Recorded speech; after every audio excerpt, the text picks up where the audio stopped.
చివరగా ఒక్క మాట, ఎలాన్ మస్క్ అయినా, బిల్ గేట్స్ కైనా, బిల్ క్లింటన్ కైనా, నరేంద్ర మోడీకైనా, రేవంత్ రెడ్డికైనా, ఎన్ఎస్ఎస్ స్టూడెంట్ కైనా రోజుకి 24 గంటలే ఉంది. నేను ముఖ్యమంత్రి అయినా కాబట్టి నాకు 48 గంటలు పర్ డే లేదు. నరేంద్ర మోడీ గారికి కూడా 48 గంటలు లేదు. ఎలాన్ మస్క్ కూడా డ్రైవర్లెస్ కార్ కనిపెట్టిన వాళ్ళకు ఇంజనీర్ కూడా 24 అవర్సే. ఈ 24 అవర్స్ లో ఎవరికైనా 8 గంటలు పడుకోవడానికో కుటుంబాన్ని కేటాయించడానికి 8 గంటలు తీసేయండి. 8 గంటల నాన్ ప్రొడక్టివ్ లైఫ్ ఏమంది. ఇంకా మిగిలింది ఎంత?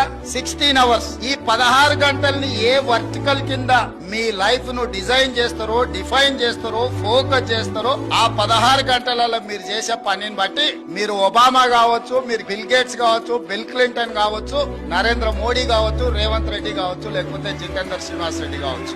ఈ 16 గంటలలో మన లైఫ్ లో మనం ఏం పని చేయాలనుకుంటున్నాం అనే దాన్ని బట్టి మనం ఏమైతామో డిసైడ్ అవుతుంది. అది కూడా పర్టికులర్ గా 16 ఏళ్ల నుంచి 25 ఏళ్ల లోపల మనం వేసుకున్న రోడ్ మ్యాప్ మిగతా లైఫ్ అంతా పనికొస్తుంది.